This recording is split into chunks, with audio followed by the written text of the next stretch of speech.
When it comes to the Nintendo DS, most people know about the common stuff like Pokemon and Mario, but forget about less popular games. So in this video, I'm going to show off a few new titles that you might have not heard of, but really should try.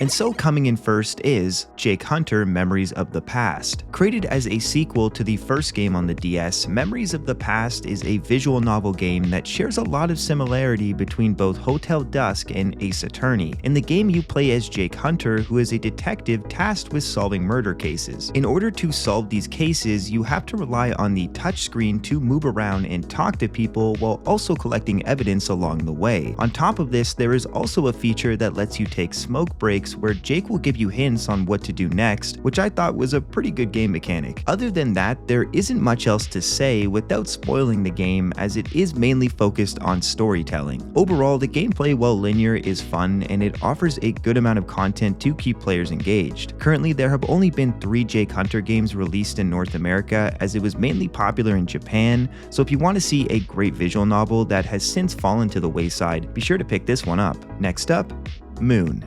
When it comes to first-person shooters, the DS usually doesn't come to mind, yet weirdly enough there are quite a few quality FPS titles on the DS, with Moon being one of them. Originally releasing in 2009, Moon uses an upgraded version of the Renegade engine, which previously was used to develop Dementium Ward, another very good DS game. The story of Moon starts with you heading to investigate a mysterious hatch. As expected, things quickly take a turn for the worse, and you start encountering enemies which you take down with different weapons. To do this, you use the touchscreen to aim while also using the D-pad to move around. In terms of performance, this is where the game really stands out, because everything runs at a smooth set 60 FPS with very little slowdown. It's an impressive game that had a very low print run, so it's really no surprise that it's also expensive. But for those who still want to experience it without going bankrupt, there is a 2014 remake on the 3DS with an expanded story, so either way, if you're looking for a decent FPS game on the DS or 3DS, Moon is still one worth looking at. And next is Pray the Stars. When this game released, it got a lot of mixed reviews and seemed to die out very quickly. Just doing a quick Google search on this game doesn't bring much up, and I had a hard time finding many people talking about it in general, which is kind of strange because while it's not the most advanced game, it's still a very fun arcade title that has never seen another release. To simply describe the gameplay for Pray the Stars, it's kinda like Katamari in a way, but instead of amassing a bunch of items in a ball, you're trying to eat the most out of everyone. It's a simple idea that fits best into the multiplayer aspect of the game, and that's what I want to highlight, as its multiplayer mode is the main reason I chose to put it in this video. The simple formula of button mashing and progressively eating larger and larger foods can feel a bit tiresome, and it's why I really only recommend this game for its multiplayer, as playing through the campaign can get old pretty fast. Nonetheless, Pray the Stars is a very fun arcade title, and it's a lot different from most games, so if you have a friend or two and want to play something different, this one is still worth trying. And up next,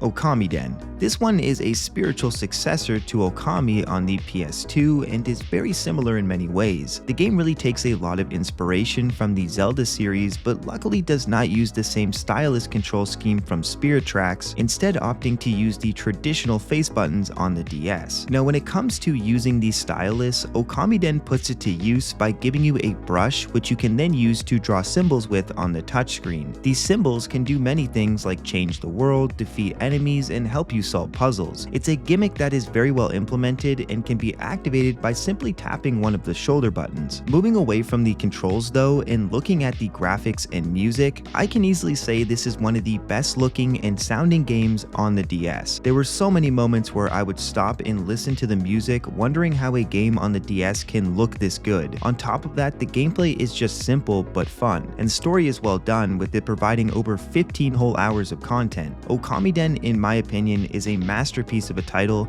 and it's one of those games where if you own a DS and you haven't played it yet, you really gotta. So the next game is Miami Law. Inspired by the television series of the same name, this DS game had a lot of passion put into it, so much so that Hudson Soft, the developers of the game, ended up sending a research team to Miami, Florida to help create a more authentic feeling experience. Eventually, after a few years of development in 2009, it released, and it received mixed reviews, which definitely didn't help it stick out when competing against all of the other detective crime games on the DS. So while most forgot this game as it fell to the wayside, something about its different take on the point-and-click genre really made it stick with me. Now, what I mean by its different take is how it implements minigames into the storyline. While I enjoy games like Ace Attorney, sometimes they become a bit dull, which is what Miami Law avoids by implementing smaller games into its story to help keep things engaging. But that's not the only big feature in the game, as the other one is the ability to jump between two different people, which is both good and bad. The good being the variety, and the bad being that one character's storyline is nowhere near as good as the others. To sum this game up, it's a decent point-and-click title that, while isn't mind-blowing, is still a good time and I believe worth checking out. Next is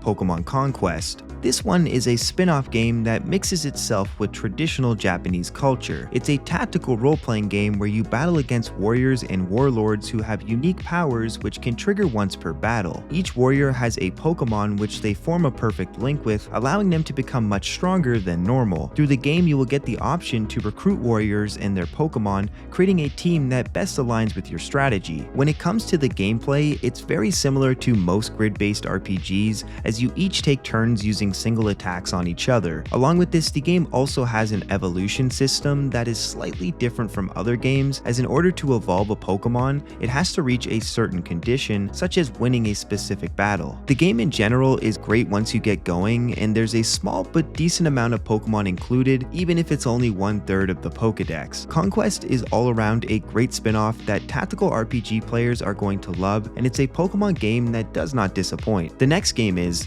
Tetris DS. This is one of those titles that I passed up on back when I was a kid because I didn't really like that many puzzle games, and I have really come to regret that decision. Tetris DS is not your typical puzzle game. In fact, it's far from it due to how much content Nintendo managed to pack into it. The game's main attraction comes from its 6 themed modes, which are based off classic Nintendo titles like Metroid and Zelda. These modes all offer different ways to play Tetris, and they vary from things like push mode, where you're trying to push blocks onto your opponent's side, and catch mode, where you have to catch pieces while avoiding Metroids that are falling down. Tetris DS is not a game that reinvents the wheel. Instead, it's a title that takes what works and makes it even better. A fun little fact about this game, THQ had a small development studio creating a DS version of Tetris before Tetris DS was ever a thing, but the Tetris company refused to allow them to publish it, leading to a lawsuit and that game never releasing. So basically that version of DS Tetris died, so this one could go on to survive and do better. And so the last game is Sideswiped. For those who have not heard of this one before, it's an arcade racer very similar to Burnout with physics that don't make much sense. The game itself is very straightforward and there is zero storyline, as you're just a guy earning cash by causing damage. The main 3 modes are instant, mission, and versus. Mission mode is where I spent most of my time, as each map has a bunch of different missions that change up how you play and earn you the ability to buy new vehicles. The game runs at a steady 60 FPS with graphics that will remind you of the PS1 era as you drive around destroying your car by yourself or with a friend, which is something worth noting as this game is great with friends and it has download play which only requires 1 single cartridge. Overall, there isn't much else to say about Sideswiped other than it's a very addictive arcade racer with crazy physics, so if you're wanting a game to play alone or with a buddy,